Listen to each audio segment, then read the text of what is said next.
the Friday night halaqas. I know we've missed almost a month now. But I want to pick up where we left off. And for those of you who weren't here in the previous halaqas, I'm basing them around a saying that's attributed to a number of the people of the early generations. Some attribute it to Ali radiallahu anhu, some to Umar, some to radiallahu anhu, some to other members of the Salaf. But it's basically that for the first 7 years of your children's life, that you play with them. And for the second 7 years, 7 to 14, that you give them adab. And then for the third set of 7 years, from 14 to 21, that you become their companion. Sahibuhum sab'an. Become their companions. And one of the things that I said is that this doesn't necessarily mean that it's chronologically, like you only focus on one in each section, but that the main focus during each of those periods is, the first is allowing for play and building up that relationship in that way. Then there's the age of adab, and then once they're now into their young adults, is to build up that bond. And so there's two topics that I want to discuss tonight and look at it through those lens. One is our relationship, not only with our own children, but with the children of the community when we come into these common spaces, specifically in the masjid. And the second is how to address issues of drugs and how to bring it up with our families. And if we have members of our families who are struggling with substance abuse, on how to approach that. So the first thing really that I wanted to bring up about dealing with the children in the masjid is because, you know, the theme of the halaqah is the parenting and as parents, how we can deal with our children. But when other people come to the masjid, when other children come to the masjid, we turn into an extended family, so to speak. And we might smile, we might give them some etiquette, we might give them some adab, we might give them some companionship, we might give them some, you might playfully tell a joke to somebody. So you might have each of these three elements in your interaction with somebody in the masjid. Well, what happens in a masjid if a young person comes into the masjid and somebody that they don't know tries to give them adab? And I'll give you an example actually from this masjid, where somebody came in, a young man, he was a teenager, he's practicing his family practices, but he comes in and then somebody comes up to him and says that the shirt that you're wearing is wrong. Because, you know, some of these logos, they have like an outline of an image of a human, like, you know, the Air Jordan or the Izod logo where it's a person, or the polo, it's like an alligator or a person. And so if somebody comes up, they're random, and they tell the person you shouldn't wear this in the masjid, what is the impact on that person? That's one thing that we should think about. First of all, and we talked about this in one of the earlier halaqas, whenever we want to change something, whenever we want to make a change, before we speak up about it, we have to there's actually preconditions. And there's 3 preconditions to speaking up and making a change. So we always hear in the Quran, it says, one of the aspects or the descriptions of the believers is يَأْمُرُونَ بِالْمَعْرُوفِ وَيَنْهَوْنَ عَنِ الْمُنْكَرِ. They enjoin righteousness and they forbid evil. But how many of us know the rules of enjoining righteousness and forbidding evil? And this also applies in our own household. Like we see things, for those of us who are our parents, we see things that our children do that are haram. And I'm not talking about eating pork or drinking alcohol. We're not that, right? It might be something, one of your children is making fun of the other child, right? Or one of the child steals something or breaks something on purpose or hits the other child or disrespects you as the parent, right? These are all technically haram, right? And so our duty as a parent is the part of the ta'deeb, the adab, is to stop them from doing that. It's actually an obligation upon us as the fathers in the household, or people in positions within a community and so forth. But we have to know these 3 conditions. And these 3 conditions, they call them hisbah. It's called hisbah. So it's the rules of hisbah. When you do essentially you're doing an accounting to people and telling them this is haram, you shouldn't do it. This is disliked, you shouldn't do it. What are the ways to do that? Well, there's 3 rules. One of them, the first one is knowledge. We have to have knowledge. The second one is that we actually believe that it will benefit. And the third is that it will not lead to a greater harm. So these are the 3 conditions of hisbah. If they're not there, we cannot do it. If they are there, then it's an obligation for us to do it. And I'm going to go through each one. So say we see somebody doing something haram. Well, the first question we have to ask ourselves is this actually haram? Is it actually haram? How do I know that this is haram or not? Am I basing it just on my own personal opinion? Am I basing it on my culture, that my culture has told me this is haram? Am I not able to distinguish between certain prohibitions in the sunnah? So, for example, the Prophet ﷺ, you always hear naha an kada, naha. He did nahi on certain things. He forbid. Well, what would be an English translation for naha? Naha. What would you say? Forbid, right? He forbid. But at what level did he forbid this thing at? Is it something that if we were, it's the same thing like the amr. If Allah is telling us to do something, He gives us an order. Is that an order that we have to do it? So every time we see an order in the Quran, do we have to do those things that He says? Allah says, وَأَقِمِ الصَّلَاةِ. It's an order. It's an imperative. فِعِلْ أَمر. وَأَقِمِ الصَّلَاةِ. Establish the prayer. Is that an order of obligation? Yes, it is. But what about the extra prayers? Is it an obligation? Should we be praying all the time? We're not praying all the time. So it's just those 5 prayers in the very specific way that the sunnah has outlined. And beyond that, the order just applies to, if it's a sunnah prayer, the order is for the sunnah. Does that make sense? If it's a nafilah prayer, the order is at the level of nafilah. So it's at multiple levels. It's not just one order means that you have to do it, and one prohibition or forbidding means that you don't do it. So actually in the Arabic language there's 14 different types of commands in the Quran. In the Arabic language, I should say. 14 different types. So if we just read a hadith and it says, well, the Prophet ordered us to do this or that, we can't just now go and tell people, well, he ordered us to do this and you should be doing that because I don't see you doing this. So for example, the Prophet ﷺ told people not to drink standing up. Who's ever had somebody come to them and say, hey brother, sit down while you drink? Raise your hand if you've had that. Okay, so we've had that. Now, for those of you, if you'd like to share, when they told that to you, did anybody ever did it ever kind of irk you? Like, why are you telling me this? You felt uncomfortable? Putting you down. Okay. They're putting you down.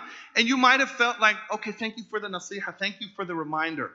But we have to say, like, that person in their mind, at what level were they giving you the advice? Where they're thinking that you're really doing a bad thing because the Prophet said don't drink standing up. Well, if we look at the ruling behind that of drinking standing up, it's not haram to drink standing up. And even the sunnah, the level of sunnah, it's not at the level of a very strong sunnah. Does that make sense? Because there's strong sunnahs that he always did and he never left. And then there's sunnahs that are lower down on the line. And so these understanding what is an obligation, what is a sunnah, what is a strong, what is a weak sunnah is very important, because now when you approach this person to give them advice, whether it's your child or your spouse or especially some random person in the community, you're weighing a lot of things like, should I tell this person this thing?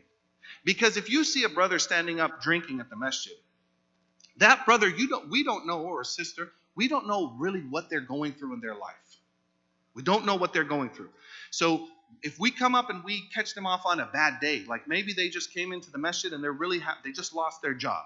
And they're coming into the masjid and he's just really going through a lot of stuff and is drinking standing up. And I'm just using that as a random example. And some say, taps him on the shoulder, hey brother, you should sit down while you drink.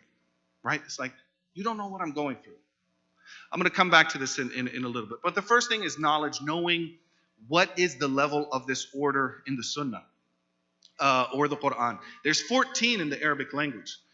So to give you an example, Allah says in the Quran, وَأَقِمِ الصَّلَاةِ, establish the prayer. He also says, كُلُوا وَاشْرَبُوا, right? Which means what? Eat and drink. So Allah tells us, eat and drink. Is that an order of obligation? Like you have to eat and drink? Or is that an order of, it's permissible, go ahead, eat. Like your guest comes over to your house, we've all done this as hosts, and you give them an order. Have a seat, eat, right? We've given them an order, eat. When we say eat, what are we telling them? We're giving them permission to eat. We're giving them an invitation to eat. So there's these different type of orders that we see in the Quran. And so we can't just think that we can pick up the Quran, see an order, pick up the hadith, see an order, and understand what we have to do as Muslims and what we cannot do. So that's why the first stage of hisbah is having proper knowledge, that we actually know what is the ruling of this matter. The second one is that you believe that it will benefit the person. So if it won't benefit the person, you don't have to feel this like zealousness that I have to speak the truth. I learned this hadith, learned this ruling, I learned this ayah in the Quran, and I have to go out and I have to carry the message to the people. That's not the way we have to feel. If you have to judge the situation, if you feel there will be benefit, then we speak on it. The third one is that it will not lead to a greater harm. This is really important. It won't lead to a greater harm. Because if it will lead to a greater harm, then now in what we feel is an act of worship, we're actually doing something haram by pushing somebody into something that's worse. The example they usually give is they say if a person is drinking alcohol and they have a weapon, and you tell them, drinking alcohol is haram, and now he tries to attack you or attack somebody else with a weapon. Now you've gone from telling them not to drink alcohol, and it's caused them to do something, harm somebody else, which is more haram. Or another example, they say, like this comes up to in discussions. One time there was this, I was at a Kaiser, and there was one of the lift teams. You know the lift teams? They have the people that turn or move the patients in the bed. So one of the lift team leaders, he come in, and usually they're kind of like guys who are working out and so forth. So his young man, he sees I'm Muslim, we strike up a conversation. He's one of these evangelical types. That is, he wants to go out there and spread the message, that's his right. I also want to spread the message too. So he wants to have a conversation with me. And I said, I'm more than willing to and he wanted to ask about the marriage of the Prophet ﷺ to Aisha. So I said, I'm more than willing to have this discussion, but on one condition. I'm going to request that you have the utmost respect when we're discussing this. Because you know how the conversation could go, right? And the insults and so forth. And the reason why I did that is because even at that moment, even though I might think that, I have an obligation to spread the message or to engage in a discussion about faith, I'm weighing that along with the obligation that we have to protect the sanctity of the Messenger of Allah sallallahu alaihi wasallam. So those are the two things. So I don't feel like, I have to speak to this person no matter what, even if he's insulting to the Prophet. Does that make sense? Another example they give sometimes, they say if a person's really angry, don't remind them about Allah and His Messenger. So, for example, in some cultures, if somebody gets really, really angry, they'll say, Salli ala Nabi. Who's from a culture where they do that? Raise your hand if you're right. It's from Masr, right? Ya Ammi Salli ala Nabi. They'll say, and for a lot of people, it'll kind of like, it's like they told me there was some Egyptian movie where these two people are in a fight, and a Christian Egyptian comes in between them and he tells them, Ya Salli ala Nabi, It's such a part of the culture. Everybody says it, but it'll kind of break people out of that. And I'll tell you a funny story. I was in South Lake Tahoe one time, and I'm wearing shorts, long shorts, and a swim shirt. And I spent some time in the water. And then at Maghrib time, I wanted to go far down the beach. We were in an area where there wasn't that many people, but I wanted to do adhan just like out in where there's nobody there, pray on the sand, do wudu like in the water. So have like a spiritual experience. Anybody ever had that? Like to pray outside? And in fact, one of the scholars mentions, he says there's a lot of people who, they hear the hadith about coming to the jama'ah because how much is it worth? More than praying by yourself. 27, right? Or 25 darajat, or like times more. He said, but very few people heard the hadith that when you pray out in the wilderness by yourself, it's multiplied 70 times, 70. So he said, in addition to praying in the masajid, we should also at times go out, go out hiking or something, do adhan and make salah. Because there's another hadith that says if you're out there in the open area and you make adhan, what happens? Well, they hear it, but then angels, the multitude of mountains, will pray behind you. So you're not praying by yourself. And then even the earth will bear witness that a Muslim did dhikr on me. And there's another hadith that says at the end of each day, the land where, the pieces of land where a believer walked upon it and made dhikr will actually boast to the other parts of the land and said, a believer walked upon me and made dhikr of Allah. So all of these things are working together, that we should, like, not only, we should never leave the masajid, but we should also have believers that are out there in the open doing those type of acts of worship. So I did that on the way back, and it's a family setting on the beach the entire day. I didn't see anything. Everybody was very peaceful. And then I'm walking back. It's after Maghrib. I see a fight on the beach. And I'm like, oh my goodness, like, to ruin the end of a nice day, I see a fight. And as I get closer, now I hear it's Arabic, that they're yelling at each other. And I'm like, oh my goodness, like, the only fight on the beach the entire day, and it had to be Muslims, right? Now, mind you, okay, I'm half Arab, but I don't really look like the average Jordanian, right? So I'm walking, and I have my swim shirt and my shorts, and I'm coming up to this group, and I'm telling them, Salli ala nabi. I look like a surfer at the time, right?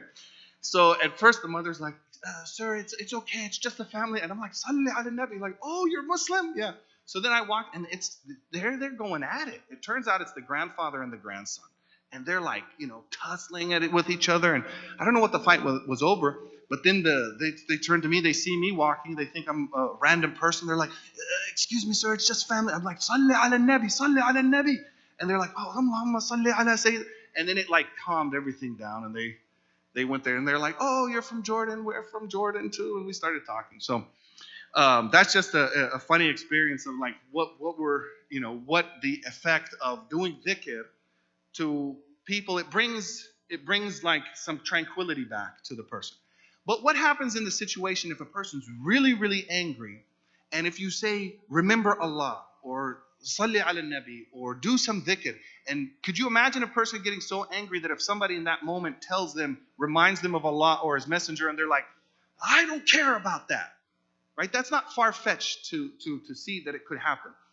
So when you come into a situation like this is the assessment that you have to make. And usually, if you know the person, you can make that assessment. And if you don't know the person, it's even more, you have to really be careful and like just see. I guess on that, in my South Lake Tahoe session, I was just going on feeling, but I should have given more consideration. While I hope this is not a Muslim I hope this is a Muslim who has enough respect for the mention of the deen that they're not going to brush it off, or they're not going to curse it off, and so forth. So that's some of the assessments that you have to make, that it's not going to lead to a greater harm. Or another example, there was actually a sister, this was many years ago, she became Muslim at MCA. She took her shahada. Right after she gave her shahada, and I think everybody's seen a shahada, right? At the masajid. It's one of the benefits of being in a land like this. We actually see the shahadas. And I remember my father, Allah yarhamu, he said one of the best shahadas that he ever heard at MCA was a Coptic Christian Egyptian who became Muslim, and who could speak Arabic as his native tongue. And so when he was saying Ashhadu an la ilaha illallah, right? He said it reminded him of what it must have sounded like when the Sahaba who spoke Arabic as their native tongue became Muslim. So this sister becomes Muslim, takes her shahada, and the first question she asks is, what about makeup? What should I do about makeup? And the person taking her shahada, and he told me the story himself, he said, don't worry about that now. Now, did he say, wrong, don't do it? Did he say, it's okay, you can do it? He just said, don't worry about it now. And he got criticized for that. Well, eventually, this sister got criticized, just had to deal with so much in the community, she got chased out of Islam. And I've heard there's other stories like this of where people are actually chased out of Islam. There was another story, a sister also at MCA, and I'm not picking out, I just happen to have these stories from various masajid. There was one actually from Lowry Masjid. Since I want to be equal in all the masajid, I don't want to seem like I'm ragging on one masjid or not. My father, Allah yarhamu, saw a person, he took a shahada, he's making his first salah in the masjid. And the sitting that we do in the prayer, it's very difficult, right? Well, somebody comes up to him while he's in prayer and starts twisting his foot. This is literally, he just took shahada. This is his first prayer as a Muslim, And you're twisting. I mean, people who have been Muslim, praying Muslim 20 years. How many times do we see people that like they're so now we have to that person we have to weigh like, okay, it's a etiquette of the prayer, a sunnah in that sense.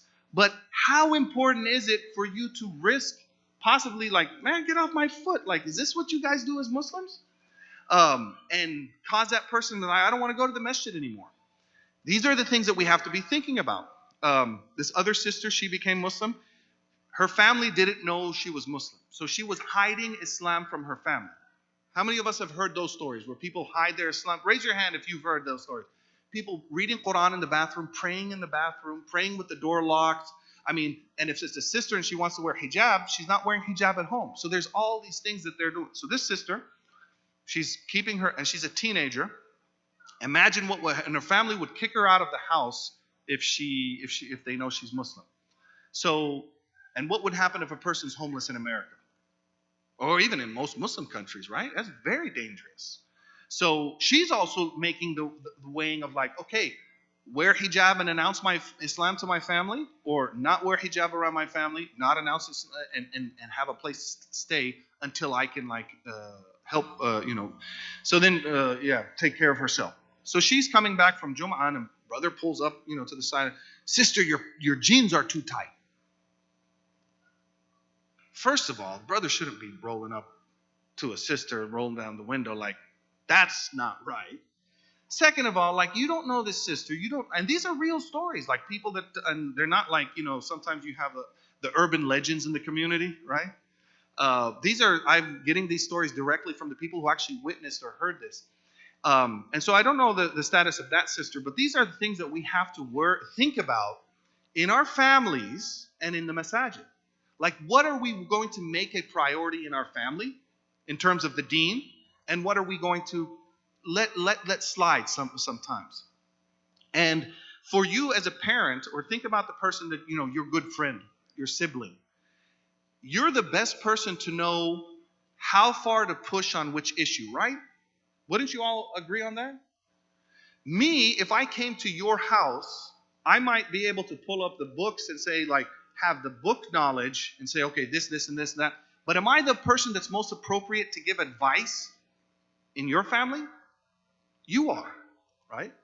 Okay, so you're the person who's ever had a situation where they have a child, especially once the child gets a little bit older and they know they're struggling with something. And it's like, okay, he or she is a little bit sensitive on that. I'm working on this area. There's a strength and an inclination over here. That's where I'm working on. And I'm giving a little bit of extra room over here just so that I don't squeeze the person so much. And then somebody comes up and says, well, you know what you should do for your kid? You shouldn't let him or her do that. Who's ever had that situation? Raise your hand. Right? Okay, so we're making these decisions at home, and you see how delicate it is. And there are people who they'll say, that's the last time I ever went I'll go to the masjid. They get traumatized as a teenager in the masjid, and they never go back to the masjid. Or they get traumatized by their Quran teacher. Could you imagine that? So even that, if a person's really struggling with Quran, either reading it or wanting to read, and the family's forcing it down their throat, and the teacher's forcing it down their throat. And then now that person's like, well, what's more important? Which beyond the Fatiha, what is the ruling of reading or memorizing Quran? Fatiha's what? What's the ruling for memorization? What's that? It's compulsory. Fatiha is compulsory. One surah is sunnah. What's the rest of the Quran? Sunnah. But maintaining this person's integrity, their Islamic identity, that's a fard. And I've seen people who actually, the study of Quran drove them away from practicing Islam. And in one case, there was a hafiz, and he was actually leading Taraweeh, and his Islam was, he had said he had left and came back. So what's going on in those situations? So these are the things that we have to think about at each interaction, especially when we come into the masajid spaces, where you see somebody and you don't know, what's going on in their life. So one recommendation that I actually give that I've given in the past is that I think masajid, it shouldn't be a free for all. Whoever's in the masjid, you walk through the door, you can give whatever advice or any type of direction, Islamic religious direction, to whoever is in the masjid, because that's kind of the feeling that we usually get. That, oh, I'm Muslim, you're Muslim, this is the house of Allah, and I'm going to speak the truth. Is that same person doing that out there on the streets? Are they doing it in their job? So how come all of a sudden now it changes in the masjid? And so we have to be thinking about that, and we have to establish that as a culture to where anybody who walks into the room, into the masjid, feels comfortable. And if you see somebody who's talking to random people and giving them random unsolicited advice and possibly harmful advice, even though it's deen advice, right? They're advising about the deen. Just pull them aside and say, brother, maybe that's not your place. And what would be better is to go to the people. So the advice I give the masjid is that there should be a committee, people who know the community. If you see something that needs to be addressed, go to the people who are most familiar with the community. So here, mashallah, we have Brother Munir. We have Sister Amina. We have other people who are here regularly who you can go to and say, that person over there, he did this. And they might know the situation of the person, or other people who are involved in the masajid, people who are on the board. And I'm not saying just in this masjid, just in any community setting. That's the feeling that we should have. At the same time, it shouldn't be to where it's free for all. There has to be some level of adab that we as parents instill in the children that we bring into the masjid. But at the same time, that we're balancing out this amr bil ma'ruf and nahi anil munkar, or advice. We hear the ad-deenun nasiha. There's a hadith of the Prophet sallallahu alaihi wasallam that our deen of Islam is giving advice. Nasiha. That's one translation and interpretation. There's others as well. So we sometimes might feel like, oh, I have to speak the truth as a believer and I have to give advice. Well, just remember, we have to judge a situation by situation. There's 13 more minutes left before I'll leave it maybe for questions, so we can have some questions about this topic. But so those are the three. We have to have knowledge. There has to be belief that there's going to be a benefit, and that it's not going to lead to greater harm. So you can see there's a lot of complexity that's going into that. And so sometimes we have, like, I think one time there was a situation where somebody had come late to the jama'ah and to hear at this masjid. And so somebody came up to them and said, you missed the takbir of ihram. And this was somebody like, okay, so let me ask you this. Missing the takbir of the ihram, is that bad? If you're in the masjid and the imam does the takbir of ihram, is it bad to miss the takbir of ihram? I'm asking. So it's like, is there something wrong? Like, is it better to be there at the prayer for the takbiratul ihram? There is. And I'll tell you a famous story. When I read it, I was like, wow, this should be in the prayer books to teach us, like, why we say certain things. Like, at-tahiyyatu lillah. You know why we say that? Because the Qurayshi Arabs, when they used to go into their house, they would say to their idol, whatever, at-tahiyyatu, and then say to their idol's name. And so the Islam came with at-tahiyyatu lillah. Our tahiyyat, our greetings, is for Allah subhanahu wa ta'ala. So it was replacing something that it was already there. All of the different movements, sujood, ruku', standing, where did we get those? Like, why is our prayer in that order? Isra wal Mi'raj, the Prophet sallallahu alaihi wasallam saw some angels standing, and they're standing like that for thousands of years in ibadah. Some are in ruku', and that's all they're doing. Some are in sujood, and that's all they're doing. Some are sitting. He said, I want a prayer that has all of that. And so Allah gave us the salah that has standing, ruku', sitting, sajda, all aspects of what the angels are doing in the heavens around Bayt al-Ma'mur and in the heavens. Abu Bakr as-Siddiq radiallahu anhu, when he would come to the masjid, he never wanted to miss takbiratul ihram with the Prophet sallallahu alaihi wasallam. One day he came late. And he came late, and he was so sad that he had missed takbiratul ihram with the Prophet sallallahu alaihi wasallam. But when he came in, let me back up.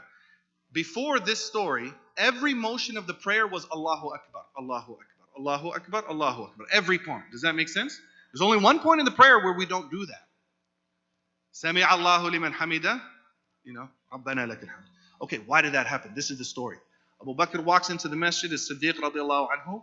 He thinks he has missed takbiratul ihram. That's all he thinks he missed. And he's so afraid that he missed one rak'ah with the Prophet. He sees the Prophet in ruku', and so now he knows he can get into the jama'ah and get into the ruku', so he didn't miss this rak'ah, right? Because if we come into the prayer, we say Allahu Akbar, and we go into the ruku' with the Imam, we've caught the jama'ah, we've caught that rak'ah. He sees the Prophet ﷺ in ruku', and he says to himself, Alhamdulillah. So Allah reveals to the Prophet ﷺ while he's in ruku', Sami Allahu liman hamida. Allah heard the one who praised him. Say that now. So he came up, Sami Allahu liman hamida, Rabbana wa lakal hamd. So that's from Abu Bakr as-Siddiq radiallahu anhu. So it's very important to make the takbir to the ihram, to come into the first part of the prayer. But if somebody misses it, what should be our first reaction? Alhamdulillah, they made the jama'ah. And what if something in our heart told us, like, why wasn't he here for? He was in the masjid. Why wasn't he here for the first 1, 2, or 3 rak'ahs? What's that? Mind your own business. That's beautiful. They said if you break Islam down to 4 hadith, one of them is min husni Islam al-mar'i tarkuhu ma la ya'ni. From the beautiful Islam of a person is leaving that which does not concern him. And in Mauritania, where I studied, a lot of times people would just say, هذا ما يعنيك, هذا ما يعنيك. From that hadith, tarkuhu ma la ya'ni. What this doesn't concern you. And it's very, very important. Like, what concerns me, what doesn't concern me. So it's like, you don't, or what else could we do? That doesn't. Make an excuse for him. Maybe the person was doing wudu. Maybe they were giving advice to somebody. Maybe they were in the back. Maybe they were rounding up the children. Maybe they were helping the children from, you know how many kids dart out of this masjid? Right? So, yes. For what? They keep on missing takbiratul ihram every single time? Well, I mean, in that situation, if they keep on missing the takbiratul ihram every single time, at this point, it's no longer enjoining righteousness. There's 2 things. Enjoining righteousness and forbidding evil have those 3 conditions.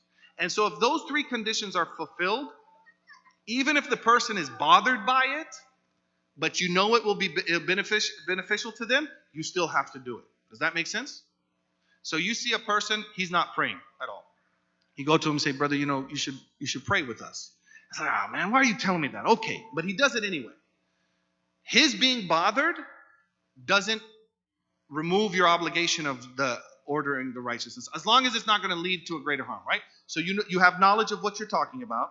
You know it's going to benefit them, and it's not going to lead to a greater harm. Go ahead and tell it to them, even if it's going to be difficult for them to hear. But if it's not something that's an obligation, then it's a different category. It's called nasiha. It's not hisbah, it's nasiha. At that point, you take the person's feelings into consideration. So if you know that it would bother somebody, then you stop doing the advice. Does that make sense? And this usually happens, people, especially though your spouse, your children, your siblings, when they start getting bothered. So you know when to push and when to hold off. And if it's something that's a matter of hisbah, it's an obligation or it's a prohibition, and it fulfills those 3 conditions, go ahead and push, even if they're not gonna like it. But if it's not a big deal, like it's important. We should never say, oh, that's just the sunnah. We should never do that. But if it's not in the category of something that's essential to the deen, then we should take the person's feelings into consideration. Maybe they have make 1,000 excuses for them. How does that resonate? Yeah, okay. Just wondering. Any other questions? Yes.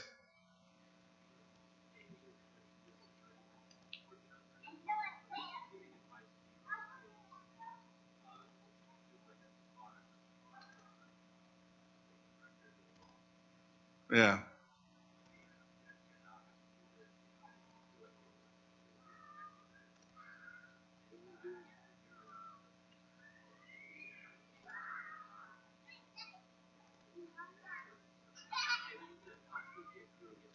Oh, that's a good question. So the question is for a parent, if you have kids and you're reminding them about something, and sometimes it feels like you're a broken record and you don't know if it's actually benefiting them. I would say a couple of things. Sometimes the benefit it's a long-term benefit. It's not just that one instance. And so, like my brother, he told me before I had kids, he said, or actually when my children were still very young, he said, sometimes it takes 10,000 times. I don't know if that's like research-based or something, but like, I mean, by experience, you can relate. If you add up, you're like, okay, let's see, there's 365 days in the year. I know I've told it to him at least once a day over the period of 10 years, 20 years, okay, or maybe twice a day, so yeah, 10,000, so sometimes it takes a long time. The other thing is that sometimes the edab that you're giving in the house is not really going to show up in your house. Because whenever you know how to push the limits, you're going to push the limits. And I'll give you an example, whether you're in California, New York, Florida, or Minnesota. Parking at masajid is an issue, right? Parking in red zones, double parking, everything, right? Do they do that at Costco, Walmart, their job? Why do Muslims have an issue at them? This is, because they feel comfortable. You ever take your car to, or you ever have a Muslim who you do business with, and you don't feel that they're as like on point as if you did business with a non-Muslim? You take your car to a Muslim mechanic, maybe he doesn't take as much care as the non-Muslim mechanic, right? So sometimes familiarity causes people to not be as serious. So in your home, your children know how to push the limits, and they might not be as serious. The real test is when you bring them to the masjid or take them to somebody's house. See if they're following the adab, or if they're with somebody else. If they're with somebody else. That's why it's very important to have somebody in your family, somebody in the rearing of your children that acts as a murabbi, like an uncle, in the sense that they're not the parent, like the person who's giving those orders, and they can have that relationship and see the children away from you, and then you get feedback from them.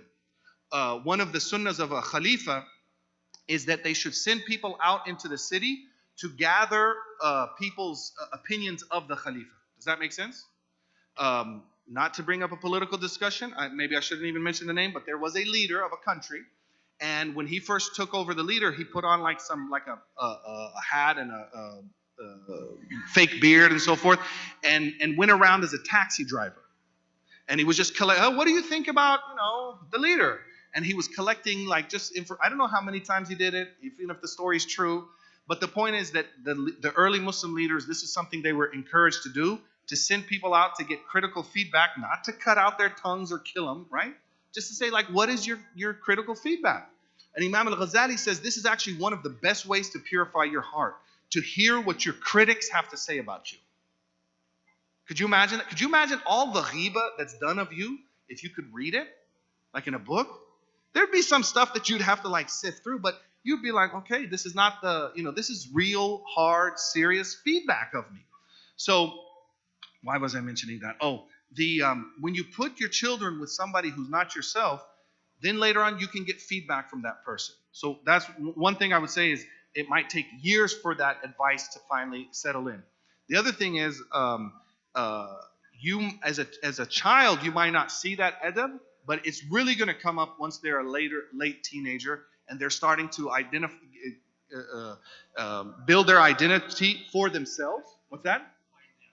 Find their identity, define themselves, and you'll see how much of that has gone into. So some of it is just a waiting game, but you can only, you have to. But the last thing I would say is that the order, especially for prayer, salah, and we should all be not only praying ourselves, but enjoining our families to pray. What is the advice in the Quran? وَأْمُرْ أَهْلَكَ بِالصَّلَاةِ, enjoin your families to pray. وَاصْطَبِرْ عَلَيْهَا, and have patience with it. Because especially, it's one thing for yourself to like maintain the commitment to prayer, but now you have to get other people up and do and get out of bed and are you ready?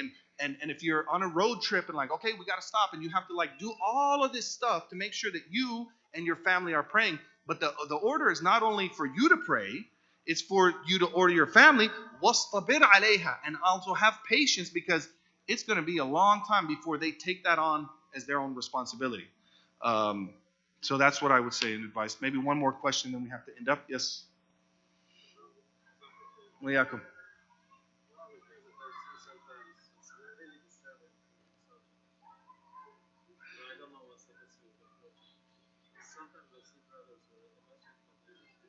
Oh, yeah, that's serious. Yeah. They're behinds. Yeah, thank you for mentioning that. This is an issue that I've seen a lot, unfortunately. The plumbers, right? And, what's that? It's a stereotype, okay, but it's colloquially, that's what it's known as, but sometimes people, like, usually when we talk about properly covering, especially modestly covering in the masjid, what's the first thing that comes to people's mind? What's that? Hijab, right? Sisters. They're not thinking about the brothers. Well, the brothers have an awrah to cover as well. And if you're wearing a short shirt and you go down into the ruku' and now, parts of your body start showing, it actually could invalidate your prayer. Okay, so now here we go. We have a situation. Thank you. But it's a very real situation in our masajid.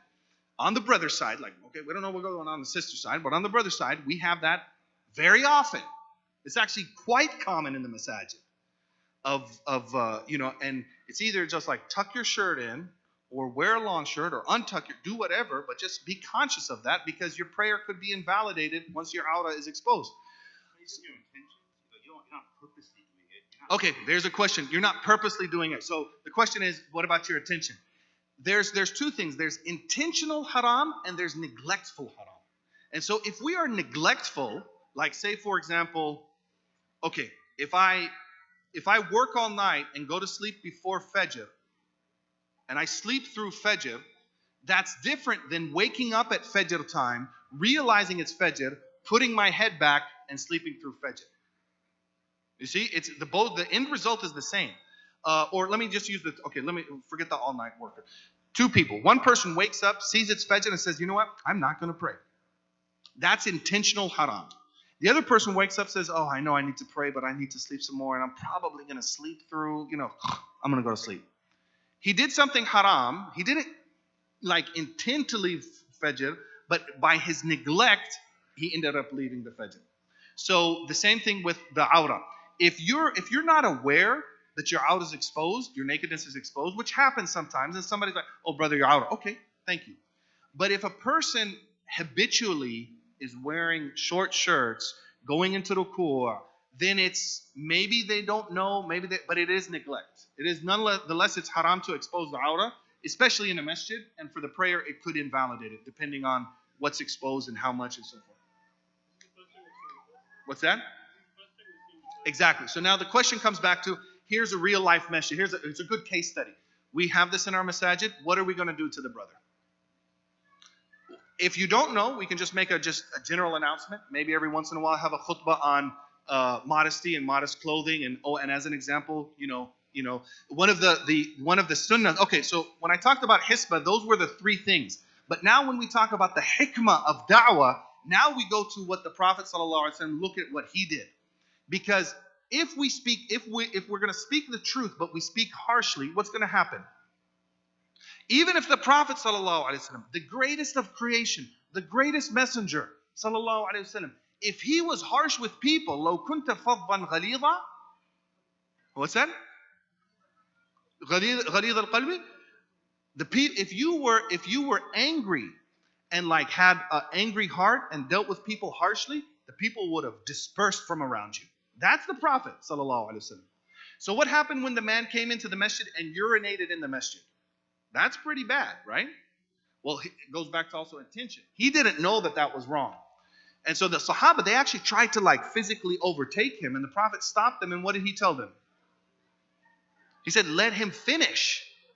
Let him finish. And then afterwards he explained to him gently that this is not a place for this. So that's actually, I think, the defining way of how we deal with people in the masajid should be how the Prophet ﷺ dealt with the Bedouin man when he did that. That's the worst desecration of a masjid. One of the worst. So when we're speaking with people, we could give a general advice. One of the sunnahs of da'wah is the Prophet ﷺ would give general advice. So he would ask people, مَا بَالَ أَقْوَامٍ, what do you think about a people who do this and this and that? There was a group of people who lived outside of Medina called the Ash'ariyin. Abu Musa al-Ash'ari, one of the great Sahaba, he was from this clan of Arabs. They lived outside of Medina, and they were very scholarly. Well, right next to them was an area of people who were not studied. And they were complaining that they would ask the Ash'ariyin to teach them, and the Ash'ariyin would say, we're busy, we don't have time to teach. So the people who needed to study came and complained to the Prophet ﷺ. Now he could have called the Ash'ariyin and said, come on in, you guys did this, you guys did this. Instead, he gave a general speech and he says, "Ma bala aqwam." What do a people think who they're knowledgeable and their neighbors are not knowledgeable and their neighbors need to be taught? Did he call the people out specifically? But what he did is he set the situation up to where the Ash'ariyin were sitting there listening. They're like, he's talking about us. Oh, we do that. Okay, so they went to the Prophet. They said, give us some time. We'll make this change. They gave a year and they had taught their neighbors. So what the sunnah from that is that if you can explain to people in a way without them being shamed, that's what you should do. Does that make sense? So in the masjid sense, if we can give just a general talk and say, not when people are doing ruku' and say, oh, you cover your aura, but just give a general talk, that's one way. And what I would say is like as you mentioned, we don't know the person, so to go up to them on an individual basis, that's going to be very, very difficult. This might be the person's first time in a masjid, right? It might be their first prayer that they've prayed. That's a reality in our day and age. Maybe at the time of the Salaf, it wasn't an issue. Everybody prayed. But here, this might be a person who's like, should I leave Islam or not? Let me go to the masjid and make salah. Right? Isn't that a reality? That's a reality. So those are the things that we have to take into consideration. We've gone over 9. Jazakumullahu khair. Hopefully we can implement this in ourselves. But what's really more important is that we implement this as a culture in our homes and also in our masajid, so that we don't have people coming in to our masajid and they're like nervous. When I first started coming to the masjid as a teenager in high school, you know what one of my apprehensions were about? Who's going to say something to me about something I'm doing? And then later, wallahi al-azim. Then later when I studied, I actually knew, now I had the confidence to say, I want somebody to say something to me, because I'm going to say, which madhab, brother? Shafi'i, Maliki, Hanafi, or Sunni, or Shia too, because I know some of their ahkam too. One brother told me, he said after salah, is there two grown men? Afterwards the salah, the brother told him, he said, your nose wasn't touching the ground in your sujood. He said, what are you doing in your prayer? To see my nose is not touching the ground. And then even the nose touching the ground, like there's a khilaf. Does it have to touch the ground or not for the sajda to be valid? These are the things, like it's important to know the khilaf, because once you know there's difference of opinion, it's gonna cause a person to say, well, like the first response of a person, if you see something that you're not familiar with, your first response should be like, is that a valid difference of opinion? Because going back to the point of knowledge, we have to know that it's haram and that there's no valid difference of opinion about this. So I'll end there. Jazakumullahu khair. Inshallah, we'll pick up next week.